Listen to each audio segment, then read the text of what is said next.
Okay, Coach Breese. Welcome to camp. Welcome to Burnett Train. Yeah, this is awesome. I was under the impression NCAA college coaches could not do anything right now with anybody. I thought we were dead, period. That is different for Division II. Is that true? It is different for Division II. We're in what's called a quiet period, which is the rules are still a little bit convoluted, especially when you're trying to describe it between three different divisions. But basically, we're allowed to host campus visits, and I'm allowed to go work camps. I just can't go off campus to directly recruit. No home visits. If there was a tournament going on, I couldn't go attend that, but I'm allowed to work camp, and I'm allowed to bring guys to campus now.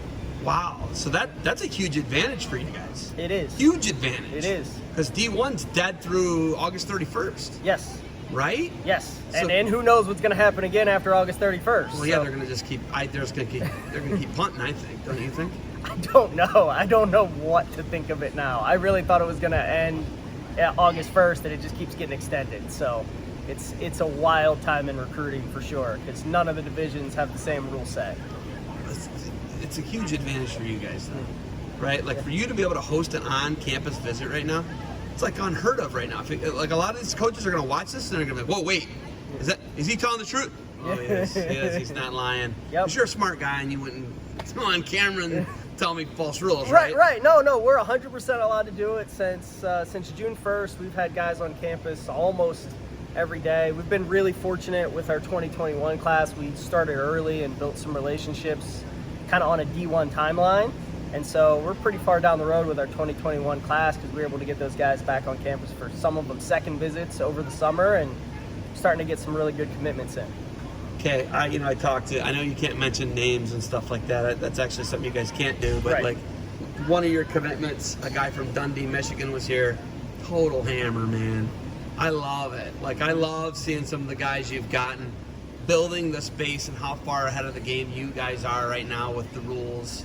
How much of an advantage and how good do you feel about that at least? I'm feeling really, really good with where we're at. Like I said, we're probably about halfway done with 2021, which will probably allow us to move to 2022 on that same kind of D1 timeline, which is a little bit different for a D2 school. Like we got very, very aggressive even before there was any pandemic. We just kind of rolled the dice and said we're going to work ahead, and it's been working really well for us.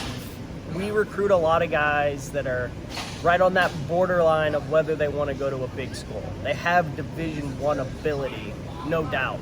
They have Division I grades, no doubt. But do they want to go to a big school? And so the guys that we're getting right now just felt a real comfort level with our campus and where it's located and our coaching staff. And that's the difference. It's not, they're hammers because they could be wrestling D1 somewhere for sure. They just chose us. What's it like fighting that battle? You and I talk about it a lot, and it's just like a lot of everybody thinks they're a D1 guy, right? And I always tell you, I'm like, I should have been a D2 guy. I firmly believe that. Like, I beat the D2 All-Americans and wrestled them every year, and I'm like, I never even make the NCAA tournament, right? So it's like you look at that. How hard is it to convince a parent or convince a kid that, hey man, this is a great fit for you, when they're like, maybe I'll go be a walk-on at Purdue, or I'll go be a walk-on at Iowa State. That's what these guys are doing. That's like a lot of the choices, or they could be a scholarship guy with you, be an NCAA All-American. They're not thinking that though. How hard is it to fight that battle? It's a battle for sure, but I think a lot of it is just truly, and the word relationship gets thrown around probably too much in like recruiting talks, but like I have to work harder at it. People have to get far more comfortable with me and my staff and what our program has to offer, where we can't make one phone call and get people excited most of the time. So there's more work on our end to do it. But like we talk all the time, couldn't tell you what a Division II guy is. We recruit guys that could be legit Division I wrestlers, but they want a different experience. Whatever that is. Maybe they want to feel more confident that they're going to start. Maybe they want a smaller school. Maybe they want smaller class sizes. Maybe they want to be closer to home. Like there's a myriad of factors on why us, but I don't recruit anybody going, well, he's definitely a D2 guy. Now, some people are a little bit more open to being Division II or any division right out of the gate.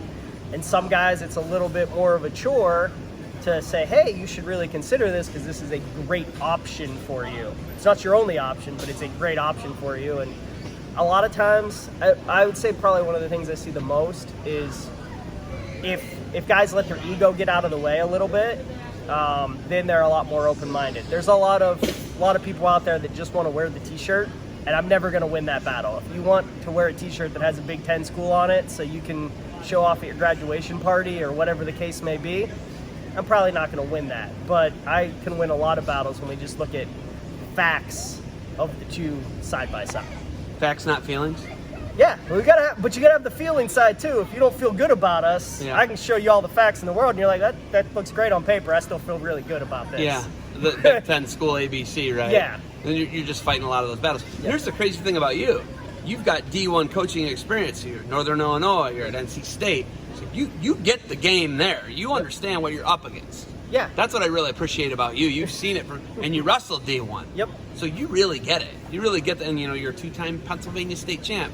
So you were a guy who was that blue chipper that everybody was after. Yep. So you've seen both sides of it. Yeah, I've gotten to see pretty much all sides of it. I guess I can't speak in full depth to like JUCO and NAIA, but I've coached D3, I've coached D1, I've coached D2, and I can find you the hammer in every division. There's dudes in Division 3 that absolutely could have been multiple-time All-Americans in D1, but they had a major that they wanted, or they had a family thing that they wanted to be close to home, and they're absolute hammers. So it is far more for us about how the whole big picture goes together. Yeah, you're not going to get to wrestle on the Big Ten Network, but if that's the only reason you're making that decision to go to that school, maybe that's not always the best end result. What does fall look like for Lake Erie College? What does fall look like for Jeff Breese and his staff bringing athletes in, or not bringing athletes in, or online school, or 2 guys in a practice room at a time? What does the fall look like for you? So I think the common answer for everybody is I don't know. That is it. There it is. But we have a pretty good theory, and we think what's going to happen for us is that we'll be working out in the fall. I don't expect to compete more than maybe once or twice, if at all, before January. Yeah, I'm hearing that. Everybody's hearing that, right? But I'm expecting to have workouts, and they'll probably be a little bit different in smaller groups. So instead of having a team practice of 30 or 40 guys at a time, we'll probably be doing more like groups of 10 to 12 at a time, and have multiple practices in a day, which for us is the fact that we're a little bit ahead in recruiting is going to make that easier for us. Because that's one piece of the puzzle that gets pulled back a little bit. If we're ahead of the game on recruiting, I can take time to run 4 or 5 practices a day and not get behind on some other things. So there's a lot that goes into it. It sounds simple, like you're a wrestling coach, you should just run more practices. What's the big deal? But there's a finite number of hours in the day. So and guys still have to go to class. Like, we will be in class. So you are going in person. We will be in class. That is a big thing at Lake Erie right now. We'll go online if it absolutely comes to it, but we really believe the kids that chose our program and chose our school are there for the in-person experience. That's what they're paying to go to school for, is the in-person experience. Yeah. So we're pretty bullish on that right now. I'm hearing the Ivies. This is crazy. I'm hearing the Ivies, a couple of them anyhow, they're going to have the kids on campus in their dorm and feed them boxed meals, and they're going to do online classes. That, my friend, sounds similar to prison. They're not going to let them leave the campus.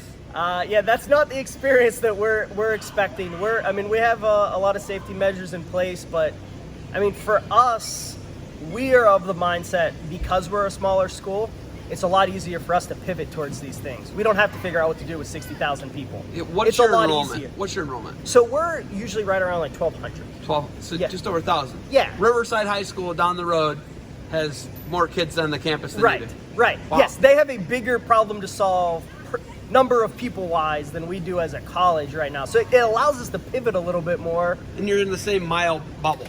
Yes. With another high school, Harvey. Yes. That's crazy. But think about that, right? Like, they've got bigger logistical problems than you guys do. Yes, at least Painesville in theory. City, Painesville, where I teach, right? It's crazy. Wow. Wow, my mind's blown right now. Logistics. How's your family? They're doing great. My wife and daughter are, they're certainly not happy that there was a pandemic that came out, but it's been a good silver lining for us. I've got to spend a lot more time with my daughter. I'm gonna leave camp early today and go home and cook dinner. Like, I'm doing the dad thing as hard as I can right now because Yeah. I expect chaos to come out of this when we get back to it. So, I got to be home for a lot of the really cool stuff, like learning a lot of words and running around. And like, I've gotten to be home for that, where I probably would have been on the road a bunch. I think we're gonna change a little bit of how we recruit and go about things coming out of this too. Some things you can't do on a Zoom call, but some things are maybe a little bit more important, where I can do a Zoom call as a first phone call instead of being in someone's living room. I love being in guys' living rooms, but I also there's a give and take there. There's hours you're not spending with your daughter. Yes. That you're in a car. Yep. And then you're effectively Zoom calling your daughter on FaceTime. Right. Yeah. Right? So we started to think about some things a little bit differently with that. How's your Wolverine body? How's your like joints and your knee and your There- ACL that healed itself? And all that? I have not gotten to be on the mat much at all. Our guys have found the underground gyms and our guys are working out like crazy. But I have tried to be a good leader and keep myself distanced from running any workout. So, I drove up to be at camp today in part just because I'm dying to be on the mat. So my body's probably my lungs are terrible, but my body's doing really good because I haven't really done anything to beat it up in 4 or 5 months. Really? You've actually been able to.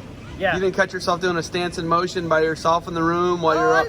I danced through the house, like air drilling on some things a little bit. Like, absolutely. Russell, your daughter? Stuff like that. All right. You got anything else for me? No, man, I appreciate it. This is awesome. I'm glad I finally get to be out here and see this. That's right. We talked about this last week, Yeah. 2 weeks ago, right? Yeah. Well, good. I'm glad to have you here. Rage on, Absolutely. because you are the storm. That's right. You guys get any storms over there lately? Some We just got one, didn't we? Some trees came down the other day. Yeah, it's wild over there in Lake County. So, all right, hey, keep grinding, rage on. Thanks for the time, Coach. Appreciate it, Zeb.